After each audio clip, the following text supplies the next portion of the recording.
তো সকলোতকৈ আগতে মই ভোগালী বিহুৰ মানে মাঘৰ বিহুৰ শুভেচ্ছা জ্ঞাপন কৰিলোঁ। এয়া আমাৰ ঘৰতে সৰুকৈ এটা মেজি সজা হৈছে ঘৰৰ মানুহখিনিয়ে পুৱাম বুলি। আমাৰ মানুহখিনি আৰু আমাৰ ভাড়া ঘৰত থকা মানুহখিনি লগ লাগি আমি মেজিটো জ্বলাম। তো এয়া মোৰ মানুহজনে ৰাতিপুৱাই গা পা ধুই আমি কাকো গা পা ধুৱাই মই গা পা ধুই সকলোখিনি গা পা ধুই মেজি জ্বলালোঁ। গোটেইখিনি একেলগে লগ হৈ মেজি পোৱালোঁ। চাহ লাড়ু পিঠা যিখিনি কৰিছিলোঁ সেইখিনি আমি একেলগে খালোঁ। তাৰে পিছত আমি জলপান কৰিলোঁ, মানে চিৰা দৈ খালোঁ, সেইবোৰ দেখুওৱা নহ'ল। তো এয়া আমাৰ প্ৰায় মেজি শেষ অৱস্থা। মেজি পুৱাই ঘৰত খাই লৈ আমি ওলাই আহিলোঁ মেলা চাম বুলি। বশিষ্ঠ আশ্ৰমত মেলা হয়, মই গম পোৱা নাছিলোঁ। তো গম পাই মই বোলো এপাক মাৰি অহা যাওক, সেই বুলি আমি তিনিওজনে বাইকত বহি ওলালোঁ বশিষ্ঠ আশ্ৰমলৈ মেলা চাওঁ বুলি। তো এয়া আহিয়ে দেখিলোঁ নহয় গোটেই জাম।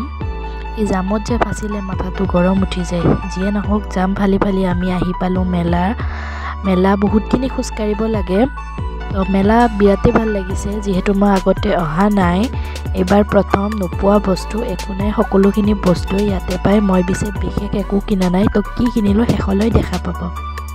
তো এয়া কাকুৱে এইখন গাড়ী লাগে সিখন গাড়ী লাগে বুলি হাল্লা কৰি আছে, আৰু ময়ো চব দোকানতে চকুটো নফৰোৱা নহয়। কাৰণ আমাৰ মাইকী মানুহবিলাকৰ এটা স্বভাৱ আছে, সকলো দোকানতে সোমাই বস্তু চাম বস্তু ল'ম। তো এয়া আমি আহি মেইন দুৱাৰ পালোঁ, মানে বশিষ্ঠ আশ্ৰমৰ মেইন দুৱাৰখন পালোঁ। একদম মন্দিৰৰ ভিতৰলৈ যাব নোৱাৰিলোঁ, যিহেতু মানুহ বহুত ভিৰ। সেইবাবে আমি আধাৰ পৰাই ঘূৰিলোঁ। এইবোৰ দেখিছেনে কিমান যে ভাল লাগে, কিন্তু কিমান কিনিম, আগতে কাকোৰ কিনি দিয়া আছেই। তো আজি নল'লোঁ একো কাকোৰ কাৰণে। তো মই কিবা ল'লোঁ, কি ল'লোঁ চাওকচোন। তো মই ল'লোঁ এখন কিতাপ, আজৰি সময়ত পঢ়িম বুলি। আজৰিনো ক'ত পাওঁ, তথাপিতো পঢ়িম বুলি ল'লোঁ। আৰু সৰু সৰু ফুলদানি দুটা ল'লোঁ। তো যিয়ে নহওক সেয়ে আমি মেলা চাই শেষ কৰিলোঁ। এইবোৰো ইমান ভাল লাগে ন দেখিলে, কিন্তু লোৱাহে নল'লোঁ, ঘৰত আছিলেই। এফালে সকলোবোৰ দোকানেই ওলাইছে। তো ভিডিঅ'টো চাই কেনেকুৱা পালে জনাব।